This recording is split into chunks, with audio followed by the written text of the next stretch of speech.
ਪੁੱਠੇ ਲੇਖਾਂ ਨੂੰ ਸਿੱਧਾ ਕਰਨ ਵਾਲੀ ਧਰਤੀ ਸ਼੍ਰੀ ਅਨੰਦਪੁਰ ਸਾਹਿਬ। ਇਹ ਗੁਰੂ ਤੇਗ ਬਹਾਦਰ ਸਾਹਿਬ ਦੀ ਮੁੱਲ ਖਰੀਦੀ ਹੋਈ ਧਰਤੀ ਹੈ। ਜਿਹੜੀ ਅਨੰਦਪੁਰ ਸਾਹਿਬ ਦੀ ਧਰਤੀ ਹੈ, ਗੁਰੂ ਗੋਬਿੰਦ ਸਿੰਘ ਮਹਾਰਾਜ ਦੇ ਚਰਨਾਂ 'ਚ ਹਾਜ਼ਰ ਹੋ ਗਈ। ਕਿਉਂਕਿ ਇਹ ਤਾਂ ਦੁਸ਼ਮਣ ਨੇ ਬਰਬਾਦ ਕਰ ਦੇਣੀ ਹੈ, ਕਹਿੰਦੇ ਬਰਬਾਦ ਕਰ ਦੇਣਗੇ, ਪਰ ਇਹ ਅਨੰਦਪੁਰ ਸਾਹਿਬ 12 ਕੋਹ ਤੋਂ ਵੀ ਜ਼ਿਆਦਾ ਵਸੇਗਾ। ਅਨੰਦਪੁਰ ਸਾਹਿਬ 51 ਖੂਹ ਸਨ ਜਿਹੜੇ ਕਿ ਪੂਰੇ ਗਏ।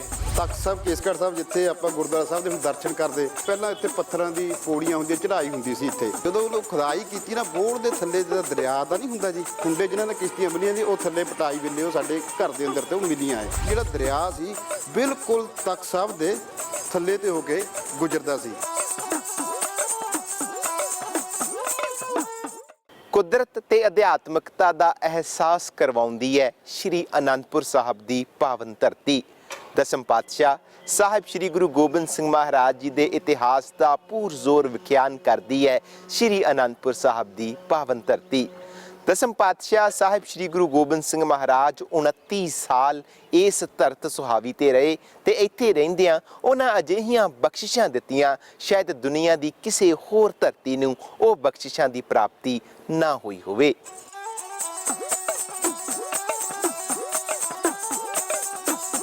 ਸ਼ਿਵਾਲਿਕ ਦੀਆਂ ਪਹਾੜੀਆਂ ਦੀ ਗੋਦ ਵਿਚਲੀ ਰਮਣੀਕ ਵਾਦੀ, ਜਿਸ ਵਿੱਚ ਪੈਰ ਧਰਦਿਆਂ ਹੀ ਕਰਤੇ ਦੀ ਕੁਦਰਤ ਦਾ ਆਨੰਦ ਮਨੁੱਖੀ ਜ਼ਿਹਨ 'ਚ ਐਸਾ ਵਿਸਮਾਦ ਰੂਪ ਹੋ ਕੇ ਵਰਤਦਾ ਏ ਕਿ ਮਨੁੱਖੀ ਸੁਰਤ ਉਸ ਵਿਸਮਾਦ ਦਾ ਆਨੰਦ ਮਾਣਦੀ ਕਿਸੇ ਹੋਰ ਹੀ ਮੰਡਲ ਦੀ ਵਾਸੀ ਜਾ ਬਣਦੀ ਹੈ। ਤੇ ਇਹ ਸੁਰਤ ਜਦੋਂ ਵਾਪਸ ਗੇੜਾ ਮਾਰਦੀ ਹੈ ਤਾਂ ਦੁੱਧ ਵਾਂਗ ਚਮਕਦਾ ਇੱਕ ਅਤੀ ਨਿਰਮਲ ਅਸਥਾਨ, ਅਗੰਮੀ ਮਹਿਲ ਜੋ ਉੱਚੀ ਠੇਰੀ ਤੇ ਬਿਰਾਜਮਾਨ ਹੋ ਇਸ ਰਮਣੀਕ ਵਾਦੀ ਨੂੰ ਚਾਰ ਚੰਨ ਲਾ ਰਿਹਾ ਏ, ਜਿਸ ਦੀ ਆਭਾ ਨੂੰ ਹੋਰ ਚਮਕਾਉਣ ਲਈ ਸੂਰਜ ਵੀ ਆਪਣੀਆਂ ਕਿਰਨਾਂ ਉਸ ਅਸਥਾਨ ਤੇ ਬਿਖੇਰ ਮਾਨੋ ਆਪਣੇ ਧਨ ਭਾਗ ਜਾਣਦਾ ਏ।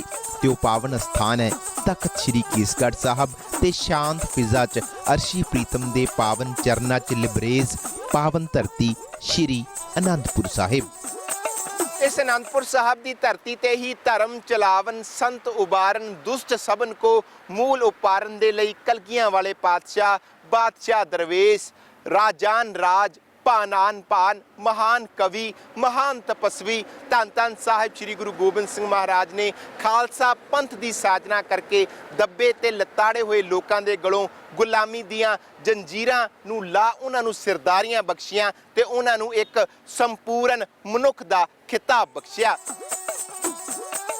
ਇਸ ਭਾਗਾਂ ਭਰੀ ਸ਼੍ਰੀ ਅਨੰਦਪੁਰ ਸਾਹਿਬ ਦੀ ਪਾਵਨ ਧਰਤੀ ਨੂੰ ਖਾਲਸਾ ਪੰਥ ਦੀ ਜਨਮ ਭੂਮੀ ਹੋਣ ਦਾ ਮਾਣ ਪ੍ਰਾਪਤ ਹੈ, ਪਰ ਜਦੋਂ ਥੋੜੀ ਡੂੰਘਾਈ 'ਚ ਜਾ ਕੇ ਇਸ ਸੁਹਾਵੜੀ ਧਰਤ ਦੇ ਦਰਸ਼ਨ ਦਿਦਾਰੇ ਕਰੀਏ ਤਾਂ ਚੱਕ ਨਾਨਕੀ ਤੋਂ ਅਨੰਦਪੁਰ ਸਾਹਿਬ ਬਣਨ ਵਾਲੀ ਇਹ ਪਾਵਨ ਧਰਤੀ ਕੇਵਲ ਖਾਲਸਾ ਜੀ ਦੀ ਜਨਮ ਭੂਮੀ ਨਹੀਂ, ਬਲਕਿ ਇਹ ਉਹ ਪਰਉਪਕਾਰੀ ਧਰਤੀ ਹੈ ਜਿੱਥੇ 9ਵੇਂ ਪਾਤਸ਼ਾਹ ਨੇ ਤਿਲਕ ਜੰਜੂ ਦੀ ਰਾਖੀ ਕਰਕੇ ਮਨੁੱਖੀ ਅਧਿਕਾਰਾਂ ਦੀ ਰਖਵਾਲੀ ਲਈ ਆਪਾ ਨਿਸ਼ਾਵਰ ਕਰਨ ਦਾ ਮੁੱਢ ਬਣਿਆ। ਇਸ ਧਰਤੀ ਤੇ ਦੱਬੇ ਕੁਚਲੇ ਮਨੁੱਖ ਨੂੰ ਸਿਰਦਾਰ ਦਾ ਖਿਤਾਬ ਬਖਸ਼ ਕੇ ਨਿਵਾਜਿਆ ਗਿਆ। ਇਸ ਧਰਤੀ ਤੇ ਖਾਲਸਾ ਕੌਮ ਦੀ ਪ੍ਰਭੂ ਸੱਤਾ ਦੀ ਗੂੰਜ ਰਣਜੀਤ ਨਗਾਰੇ 'ਚੋਂ ਪ੍ਰਗਟੀ। ਸੰਸਾਰ ਨੂੰ ਸ਼ਾਇਦ ਇਸ ਰਹੱਸ ਦਾ ਬੋਧ ਨਾ ਹੋਵੇ ਕਿ ਰੈੱਡ ਕਰਾਸ ਦੀ ਆਰੰਭਤਾ ਇਸ ਮਹਾਨ ਧਰਤ ਸੁਹਾਵੀ ਤੋਂ ਸਨ 1704 ਈਸਵੀ 'ਚ ਦਸਮ ਪਾਤਸ਼ਾਹ ਨੇ ਭਾਈ ਕਨਈਆ ਜੀ ਪਾਸੋਂ ਕਰਵਾਈ।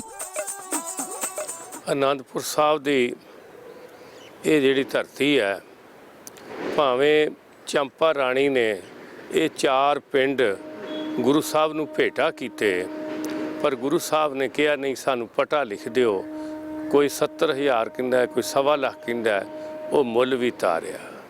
ਤੇ ਇਸ ਧਰਤੀ ਦੀ ਮਹਾਨਤਾ ਇਹ ਹੈ ਕਿ ਇਹ ਗੁਰੂ ਤੇਗ ਬਹਾਦਰ ਸਾਹਿਬ ਦੀ ਮੁੱਲ ਖਰੀਦੀ ਹੋਈ ਧਰਤੀ ਹੈ।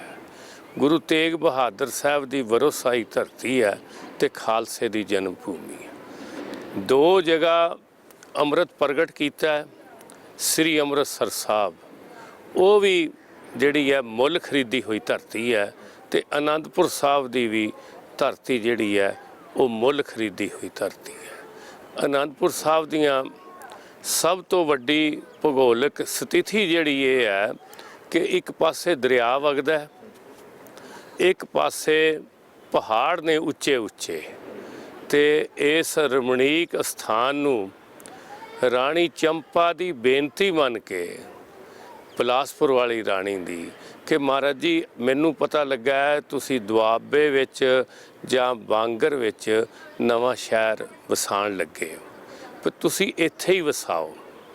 ਰਾਣੀ ਚੰਪਾ ਦਾ ਪ੍ਰੇਮ ਦੇਖ ਕੇ ਇਹ ਚਾਰੇ ਪਿੰਡ ਮਹਾਰਾਜ ਜੀ ਨੇ ਕਬੂਲ ਕੀਤੇ, ਪਰ ਨਾਲ ਹੀ ਉਹਨਾਂ ਨੂੰ ਕਿਹਾ ਕਿ ਆਪਾਂ ਇਹਨਾਂ ਦੀ ਭੇਟਾ ਤਾਰ ਦਈਏ, ਪਟਾ ਲਿਖ ਦਈਏ, ਕੱਲ੍ਹ ਨੂੰ ਆਉਣ ਵਾਲੀ ਪੀੜ੍ਹੀ ਤੁਹਾਡੀ ਕੋਈ ਵੀ ਹੱਕ ਸ਼ੁਬਾ ਕਰ ਸਕਦੀ ਹੈ ਇਹਦੇ ਤੇ ਇਹ ਜੰਗ ਯੁੱਧ ਵਾਸਤੇ ਵੀ ਬਹੁਤ ਵਧੀਆ ਧਰਤੀ ਸੀ, ਭਜਨ ਕਰਨ ਵਾਸਤੇ ਵੀ ਇਹ ਬਹੁਤ ਵਧੀਆ ਧਰਤੀ ਸੀਗੀ। ਤੇ ਜਿੱਥੇ ਜੰਗ ਹੋਏ ਉੱਥੇ 500 ਬ੍ਰਹਮ ਗਿਆਨੀ ਵੀ ਇਸੇ ਧਰਤੀ ਤੇ ਹੋਇਆ।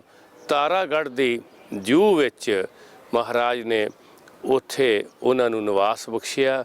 ਗੁਰੂ ਗੋਬਿੰਦ ਸਿੰਘ ਮਹਾਰਾਜ ਵੀ ਆਪ ਉੱਥੇ ਉਹਨਾਂ ਨੂੰ ਲੰਗਰ ਛਕਾਉਣ ਜਾਂਦੇ ਰਹੇ ਤੇ ਇੱਥੇ ਹੀ ਜਿਹੜੀ ਹੈ ਉਹ ਖਾਲਸੇ ਦੀ ਸਿਰਜਣਾ ਕੀਤੀ ਕੇਸਗੜ੍ਹ ਸਾਹਿਬ ਵਿਖੇ। ਆ ਜਿਹੜਾ ਸਾਹਮਣੇ ਸਥਾਨ ਹੈ ਇਹ ਕਿਲੇ ਦੇ ਅੰਦਰ ਹੀ ਹੈ, ਇੱਥੋਂ ਹੁਕਮਨਾਮੇ ਜਾਰੀ ਕਰਦੇ ਰਹੇ, ਇਹਨੂੰ ਤਖਤ ਵੀ ਕਿਹਾ ਜਾਂਦਾ ਹੈ। ਇਹ ਜਿਹੜਾ ਕਿਲਾ ਹੈ ਇਹ ਗੁਰੂ ਗੋਬਿੰਦ ਸਿੰਘ ਮਹਾਰਾਜ ਦੀ ਆਪਣੀ ਨਿੱਜੀ ਰਿਹਾਇਸ਼ ਸੀਗੀ ਤੇ ਬਾਕੀ ਕਿਲੇ ਦੇ ਆਲੇ ਦੁਆਲੇ ਵੀ ਬਹੁਤ ਵੱਡੀਆਂ ਦੀਵਾਰਾਂ ਸੀਗੀਆਂ। ਸੋ ਅਨੰਦਪੁਰ ਸਾਹਿਬ ਦੀ ਪਾਵਨ ਧਰਤੀ ਦਾ ਜਿੰਨਾ ਸਤਿਕਾਰ ਕੀਤਾ ਜਾਵੇ ਉਤਨਾ ਹੀ ਥੋੜਾ ਹੈ। ਸ਼੍ਰੀ ਅਨੰਦਪੁਰ ਸਾਹਿਬ ਦੀ ਧਰਤੀ ਦੇ ਨਾਲ ਸਿੱਖਾਂ ਦਾ ਗੌਰਵਸ਼ਾਲੀ ਫਲਸਫਾ ਤੇ ਸਿਧਾਂਤ ਜੁੜਿਆ ਹੋਇਆ ਹੈ। ਸਨ 1665 ਤੋਂ ਲੈ ਕੇ ਹੁਣ ਤੱਕ ਤਕਰੀਬਨ 358 ਸਾਲ ਦੇ ਸਮੇਂ ਦੇ ਵਿੱਚ ਅਨੰਦਪੁਰ ਸਾਹਿਬ ਨੇ ਅਨੇਕਾਂ ਭੂਗੋਲਿਕ ਸਥਿਤੀਆਂ ਦਾ ਸਾਹਮਣਾ ਕੀਤਾ। ਇਤਿਹਾਸਕਾਰ ਦੱਸਦੇ ਨੇ ਕਿ ਦਰਿਆ ਸਤਲੁਜ ਤਖਤ ਸ੍ਰੀ ਕੇਸਗੜ੍ਹ ਸਾਹਿਬ ਦੇ ਹੇਠਾਂ ਵਗਦਾ ਸੀ, ਪਰ ਹੁਣ ਦਰਿਆ ਸਤਲੁਜ ਤਖਤ ਸ੍ਰੀ ਕੇਸਗੜ੍ਹ ਸਾਹਿਬ ਤੋਂ 3 ਤੋਂ 4 ਮੀਲ ਦੂਰ ਹੋ ਚੁੱਕਿਆ ਹੈ। ਕਿਲ੍ਹਾ ਆਨੰਦਗੜ੍ਹ ਸਾਹਿਬ, ਜਿਸ ਨੂੰ ਜੰਗਾਂ ਯੁੱਧਾਂ ਦਾ ਮੁੱਖ ਕੇਂਦਰ ਕਿਹਾ ਜਾਂਦਾ ਸੀ ਤੇ ਉਸ ਦੀ ਹਿਫਾਜ਼ਤ ਕਰਦਾ ਸੀ ਹਮਾਇਤੀ ਨਾਲਾ। ਹਿਮਾਇਤੀ ਨਾਲੇ ਦਾ ਅੱਜ ਅਨੰਦਪੁਰ ਸਾਹਿਬ ਦੇ ਵਿੱਚ ਵਜੂਦ ਲੱਭਣਾ ਵੀ ਨਾਮੁਮਕਿਨ ਹੈ। ਜਿਸ ਉੱਚੀ ਪਹਾੜੀ ਤੇ ਦਸਮ ਪਾਤਸ਼ਾਹ ਸਾਹਿਬ ਸ੍ਰੀ ਗੁਰੂ ਗੋਬਿੰਦ ਸਿੰਘ ਮਹਾਰਾਜ ਨੇ ਖਾਲਸਾ ਪੰਥ ਦੀ ਸਾਜਨਾ ਕੀਤੀ ਸੀ, ਭਾਵ ਤਖਤ ਸ੍ਰੀ ਕੇਸਗੜ੍ਹ ਸਾਹਿਬ, ਇਤਿਹਾਸਕਾਰ ਦੱਸਦੇ ਨੇ ਕਿ ਉਹ ਪਹਾੜੀ ਆਪਣੇ ਅਸਲ ਵਜੂਦ ਤੋਂ 10 ਫੁੱਟ ਹੇਠਾਂ ਆ ਚੁੱਕੀ ਹੈ। ਨੌਵੇਂ ਪਾਤਸ਼ਾਹ ਸ੍ਰੀ ਗੁਰੂ ਤੇਗ ਬਹਾਦਰ ਜੀ ਆਪਣੇ ਪਿਤਾ ਸਾਹਿਬ ਸ੍ਰੀ ਗੁਰੂ ਹਰਗੋਬਿੰਦ ਸਾਹਿਬ ਨਾਲ ਅਨੇਕਾਂ ਜੰਗਾਂ 'ਚ ਜੂਝੇ। ਉਹਨਾਂ ਚੱਕ ਮਾਤਾ ਨਾਨਕੀ ਭਾਵ ਸ਼੍ਰੀ ਅਨੰਦਪੁਰ ਸਾਹਿਬ ਵਸਾਉਣ ਲਈ ਇੱਕ ਅਜਿਹੇ ਇਲਾਕੇ ਦੀ ਚੋਣ ਕੀਤੀ ਜੋ ਪਹਾੜੀਆਂ ਨਾਲ ਘਿਰਿਆ ਹੋਣ ਕਾਰਨ ਮਹਿਫੂਜ਼, ਕੁਦਰਤੀ ਨਜ਼ਾਰਿਆਂ ਨਾਲ ਲਿਬਰੇਜ਼ ਅਤੇ ਰਮਣੀਕ ਹੋਵੇ। ਗੁਰੂ ਸਾਹਿਬ ਵੱਲੋਂ ਅਨੰਦਪੁਰ ਸਾਹਿਬ ਨੂੰ ਛੱਡ ਕੇ ਜਾਣ ਤੋਂ ਬਾਅਦ ਕੁਝ ਭੂਗੋਲਿਕ ਤਬਦੀਲੀਆਂ ਕੁਦਰਤੀ ਸਨ, ਪਰ ਬਹੁਤੀਆਂ ਤਬਦੀਲੀਆਂ ਸਾਡੇ ਆਪਣੇ ਸਵਾਰਥ ਤੇ ਅਵੇਸਲੇ ਪੰਚੋਂ ਉਪਜੀਆਂ, ਜਿਨ੍ਹਾਂ ਨੇ ਇਸ ਮਹਾਨ ਨਗਰੀ ਦੀ ਵਿਰਾਸਤ ਨੂੰ ਵੱਡਾ ਖੋਰਾ ਲਾਇਆ। ਮੇਰੀ ਵੀ 75 ਸਾਲ ਦੀ ਉਮਰ ਹੋ ਗਈ ਹੈ ਤੇ ਸੀਨਾ ਬਸੀਨਾ ਬਹੁਤ ਕੁਝ ਸੁਣਦੇ ਆ ਰਹੇ ਹਾਂ। ਜਿੰਨੀ ਤਬਦੀਲੀ ਸ੍ਰੀ ਅਨੰਦਪੁਰ ਸਾਹਿਬ ਦੀ ਹੋਈ ਹੈ ਤੇ ਮੈਨੂੰ ਗੱਲ ਯਾਦ ਆ ਗਈ ਹੈ ਕਿ ਜਿਸ ਤਰ੍ਹਾਂ ਸਾਖੀਕਾਰ ਜਾਂ ਕਵੀ ਆਪਣੇ ਮਨ ਦੀ ਭਾਵਨਾ ਕਰਦੇ ਨੇ ਕਿ ਜਦੋਂ ਗੁਰੂ ਗੋਬਿੰਦ ਸਿੰਘ ਮਹਾਰਾਜ ਅਨੰਦਪੁਰ ਸਾਹਿਬ ਤੋਂ ਜਾਣ ਲੱਗੇ ਆ ਨਾ, ਤੇ ਜਿਹੜੀ ਅਨੰਦਪੁਰ ਸਾਹਿਬ ਦੀ ਧਰਤੀ ਹੈ ਇਹ ਕੋਈ ਗਊ ਦਾ ਰੂਪ ਲਿਖਦਾ ਹੈ, ਕੋਈ ਕੰਨਿਆਂ ਦਾ ਰੂਪ ਲਿਖਦਾ ਹੈ। ਗੁਰੂ ਗੋਬਿੰਦ ਸਿੰਘ ਮਹਾਰਾਜ ਦੇ ਚਰਨਾਂ 'ਚ ਹਾਜ਼ਰ ਹੋ ਗਈ ਕਿ ਮਹਾਰਾਜ ਇਹ ਕੀ ਭਾਣਾ ਵਰਤਣ ਲੱਗਾ। ਉਹ ਕਹਿੰਦੇ ਵੀ ਅਸੀਂ ਹੁਣ ਮੁੜ ਕੇ ਤਾਂ ਨਹੀਂ ਆਣਾ, ਤੇ ਕਹਿੰਦੀ ਵੀ ਇਹ ਤਾਂ ਦੁਸ਼ਮਣ ਨੇ ਬਰਬਾਦ ਕਰ ਦੇਣੀ ਹੈ। ਕਹਿੰਦੇ ਬਰਬਾਦ ਕਰ ਦੇਣਗੇ, ਪਰ ਇਹ ਅਨੰਦਪੁਰ ਸਾਹਿਬ ਜਿਹੜਾ ਹੈ 12 ਕੋਹ ਤੋਂ ਵੀ ਜ਼ਿਆਦਾ ਵਸੇਗਾ। ਤੇ ਅਸੀਂ ਸਿਆਣਿਆਂ ਕੋਲੋਂ ਵੀ, ਸੰਤਾਂ ਮਹਾਂਪੁਰਸ਼ਾਂ ਕੋਲੋਂ ਵੀ ਸੁਣਦੇ ਆਏ ਹਾਂ ਕਿ ਅਨੰਦਪੁਰ ਸਾਹਿਬ ਦੀ ਇੱਕ ਡਿਓੜੀ ਰੋਪੜ, ਇੱਕ ਡਿਓੜੀ ਗੜ੍ਹ ਸ਼ੰਕਰ, ਇੱਕ ਡਿਓੜੀ ਊਨਾ ਸਾਹਿਬ ਤੇ ਇੱਕ ਡਿਓੜੀ ਬਿਲਾਸਪੁਰ ਦੀਆਂ ਗੁਰੂਆਂ ਤੋਂ ਵੀ ਅੱਗੇ ਜਾ ਕੇ ਹੋਵੇਗੀ। ਇੰਨਾ ਅਨੰਦਪੁਰ ਸਾਹਿਬ ਵਸੇਗਾ। ਇੰਨੀ ਸ਼ਾਂਤੀ ਹੁੰਦੀ ਸੀ ਅਨੰਦਪੁਰ ਸਾਹਿਬ ਵਿੱਚ। ਜੇ ਕਿਲ੍ਹਾ ਆਨੰਦਗੜ੍ਹ ਸਾਹਿਬ ਸ੍ਰੀ ਅਖੰਡ ਪਾਠ ਸਾਹਿਬ ਦਾ ਭੋਗ ਪੈ ਰਿਹਾ, ਕੋਈ ਸਪੀਕਰ ਨਹੀਂ ਸੀ ਹੁੰਦੇ, ਪਰ ਆਵਾਜ਼ ਉਹਨਾਂ ਪਾਠੀਆਂ ਦੀ ਦਰਿਆ ਸਤਲੁਜ ਦੇ ਕਿਨਾਰੇ ਕਿਨਾਰੇ ਲੋਕ ਸੁਣਦੇ ਹੁੰਦੇ ਸਨ। ਤਖਤ ਸ੍ਰੀ ਕੇਸਗੜ੍ਹ ਸਾਹਿਬ ਭੋਗ ਪੈਂਦਾ ਸੀ, ਦੁਨੀਆ ਇੱਕਦਮ ਸੰਭਲ ਜਾਂਦੀ ਸੀ ਕਿ ਅੱਜ ਕੇਸਗੜ੍ਹ ਸਾਹਿਬ ਭੋਗ ਪੈ ਰਿਹਾ, ਅੱਜ ਆਨੰਦਗੜ੍ਹ ਸਾਹਿਬ ਭੋਗ ਪੈ ਰਿਹਾ। ਜਿਹੜੀ ਉਹ ਉਸ ਟਾਈਮ ਦੀ ਜਿਹੜੀ ਭੂਗੋਲਿਕ ਸਥਿਤੀ ਸੀ, ਪਰ ਅੱਜ ਨਹੀਂ ਰਹੀ। ਉਹ ਟਾਈਮ ਦੇ ਪੱਖੋਂ, ਰਣਨੀਤੀ ਪੱਖੋਂ ਜਾਂ ਕਹਿ ਲਓ ਜਾਂ ਭਗਤੀ ਦੇ ਪੱਖੋਂ ਬੜੀ ਇਹ ਰਣਮੀਕ ਜਗ੍ਹਾ ਸੀ। ਮਤਲਬ ਕਹਿਣ ਦਾ ਵੀ ਕੋਈ ਸ਼ੋਰ ਸ਼ਰਾਬਾ ਨਹੀਂ, ਕੋਈ ਕੁਛ ਨਹੀਂ।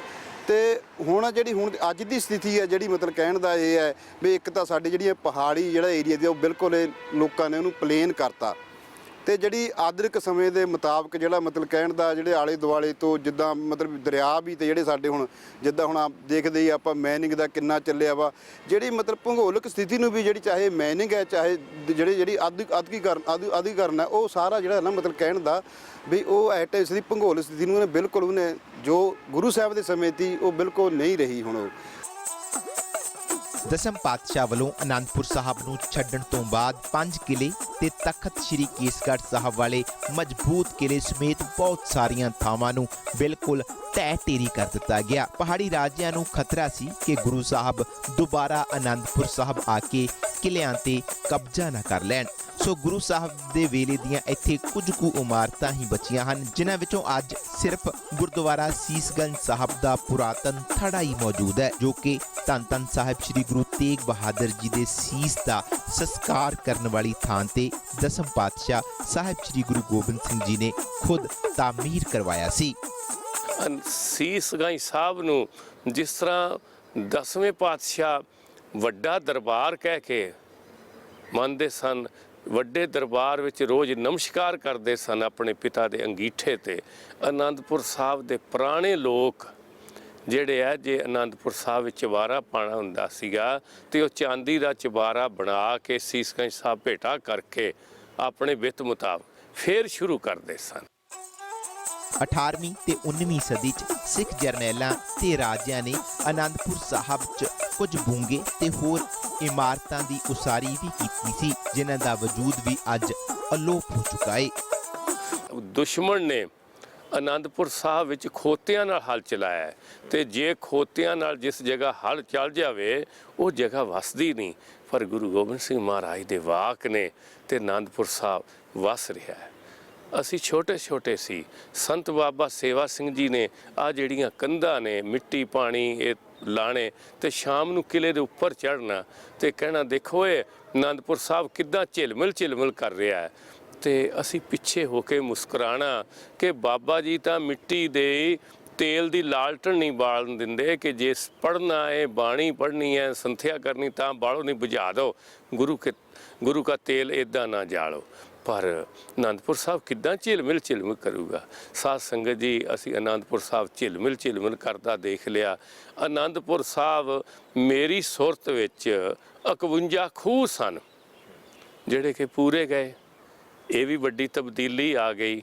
ਤੇ ਆਨੰਦਪੁਰ ਸਾਹਿਬ ਦੀ ਬੋਲੀ ਉਹ ਉਸੇ ਤਰ੍ਹਾਂ ਕਾਇਮ ਹੈ ਜਿਹੜੀ ਕਿਲ੍ਹਾ ਆਨੰਦਗੜ੍ਹ ਦੇ ਨਾਲ ਹੈ।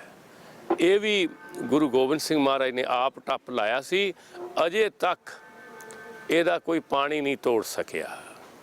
ਇਹਦੇ ਆਲੇ ਦੁਆਲੇ ਖੂਹ ਚੱਲਦੇ ਨੇ, ਸ਼ਹੀਦੀ ਬਾਗ ਖੂਹ ਚੱਲਦੇ ਨੇ 3, ਇੱਧਰ ਹਰੀਆਂ ਵੇਲਾਂ ਵਾਲਿਆਂ ਦੇ 2 ਖੂਹ ਚੱਲਦੇ ਨੇ, ਤੇ ਉਸੇ ਤਰ੍ਹਾਂ ਆ ਜਿਹੜਾ 7ਵਾਂ ਅਜੂਬਾ 8ਵਾਂ ਬਣਿਆ ਤੇ ਇਹ ਵਿਰਾਸਤ-ਏ ਖਾਲਸਾ, ਇਹਦੇ ਵਿੱਚ ਵੀ ਖੂਹ ਚੱਲਦੇ ਨੇ।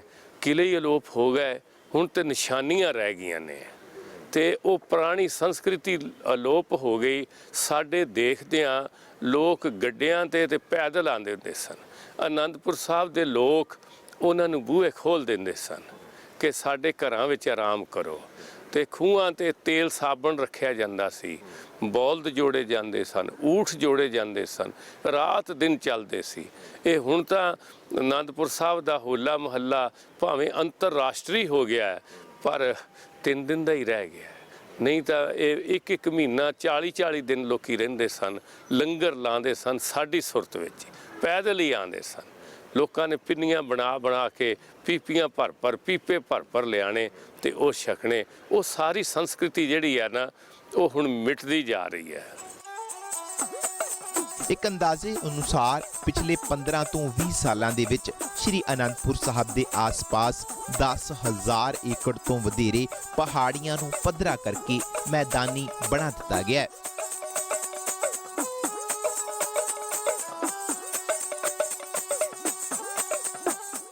ਪੁੱਠੇ ਲੇਖਾਂ ਨੂੰ ਸਿੱਧਾ ਕਰਨ ਵਾਲੀ ਧਰਤੀ ਸ਼੍ਰੀ ਅਨੰਦਪੁਰ ਸਾਹਿਬ, ਸਰਦਾਰੀਆਂ ਦੀ ਬਖਸ਼ਿਸ਼ ਕਰਨ ਵਾਲੀ ਧਰਤੀ ਸ਼੍ਰੀ ਅਨੰਦਪੁਰ ਸਾਹਿਬ। ਪਰ ਅਫਸੋਸ, ਨਾ ਤਾਂ ਦਸਮ ਪਾਤਸ਼ਾਹ ਦੀਆਂ ਦਿੱਤੀਆਂ ਹੋਈਆਂ ਸਰਦਾਰੀਆਂ ਨੂੰ ਅਸੀਂ ਸਾਂਭ ਸਕੇ ਤੇ ਨਾ ਹੀ ਅਨੰਦਪੁਰ ਸਾਹਿਬ ਦਾ ਉਹ ਪੁਰਾਤਨ ਸਰੂਪ। ਦਰਿਆ ਸਤਲੁਜ ਦੇ ਕੰਢੇ ਤੇ ਵਸੇ ਰਮਣੀਕ ਨਗਰ ਸ਼੍ਰੀ ਅਨੰਦਪੁਰ ਸਾਹਿਬ ਨੂੰ ਸਮੇਂ-ਸਮੇਂ ਤੇ ਕਈ ਭੂਗੋਲਿਕ ਸਥਿਤੀਆਂ ਦਾ ਸਾਹਮਣਾ ਕਰਨਾ ਪਿਆ ਤੇ ਸਭ ਤੋਂ ਵੱਧ ਨੁਕਸਾਨ ਇਸ ਧਰਤ ਸੁਹਾਵੀ ਦਾ ਮਾਈਨਿੰਗ ਮਾਫੀਆ ਨੇ ਕੀਤਾ। ਜਿਸ ਤਰ੍ਹਾਂ ਅਸੀਂ ਆਪਣੇ ਬਜ਼ੁਰਗਾਂ ਤੇ ਸੁਣਦੇ ਹੁੰਦੇ ਜਿਹੜਾ ਤਖਤ ਸਾਹਿਬ ਕੇਸਗੜ੍ਹ ਸਾਹਿਬ, ਜਿੱਥੇ ਆਪਾਂ ਗੁਰਦੁਆਰਾ ਸਾਹਿਬ ਦੇ ਹੁਣ ਦਰਸ਼ਨ ਕਰਦੇ, ਸਾਡਾ ਬਿਲਕੁਲ ਜਿਹੜਾ ਪੁਰਾਤਨ ਘਰ ਸੀ, ਬਿਲਕੁਲ ਜਦੋਂ ਆਪਾਂ ਪਹਿਲਾਂ ਥੱਲੇ ਤੋਂ ਜਿਹੜੀ ਉੱਪਰ ਨੂੰ ਚੜ੍ਹਾਈ ਚੜ੍ਹਦੇ ਉਹਦੇ ਉੱਥੇ ਹੁੰਦਾ ਸੀ। ਤੇ ਉੱਥੇ ਜਦੋਂ ਮਤਲਬ ਕਹਿਣ ਦਾ ਸਾਡੇ ਮੇਰੇ ਬਾਪ ਦੇ ਬਾਬਾ ਜੀ ਦੱਸਦੇ ਹੁੰਦੇ ਸੀ, ਪਹਿਲਾਂ ਇੱਥੇ ਪੱਥਰਾਂ ਦੀ ਪੌੜੀਆਂ ਹੁੰਦੀਆਂ, ਚੜ੍ਹਾਈ ਹੁੰਦੀ ਸੀ ਇੱਥੇ, ਤੇ ਉਹਦੇ ਥੱਲੇ ਜਿੱਥੇ ਸਾਡਾ ਘਰ ਹੁੰਦਾ ਸੀ, ਸਾਡਾ ਹਲਟ ਲਾਇਆ ਵਾ ਹੁੰਦਾ ਸੀ। ਜਿੱਦਾਂ ਵੀ ਮਹੱਲੇ ਨੂੰ ਆਉਣਾ, ਸਾਡੇ ਬਜ਼ੁਰਗਾਂ ਨੇ ਜਿੰਨੇ ਵੀ ਸਾਡੇ ਰਿਸ਼ਤੇਦਾਰ ਦੇ ਉਹਦੇ ਬਲਦਾਂ ਦੀਆਂ ਜੋੜੀਆਂ ਬਣਾਉਣੀਆਂ, ਦਿਨ ਰਾਤ ਹੋਲੇ ਮਹੱਲੇ ਨੂੰ ਜਿੰਨੇ ਵੀ ਧਾਰਮਿਕ ਸਮਾਗਮ ਦਿਨ ਦੇ ਰਾਤ ਹਲਟ ਚਲਾਉਣਾ, ਮਤਲਬ ਕਹਿਣ ਦਾ ਲੋਕਾਂ ਨੂੰ ਨਹਾਉਣ ਨੂੰ ਟੂਟੀਆਂ ਲਾਈਆਂ ਮਤੀਆਂ।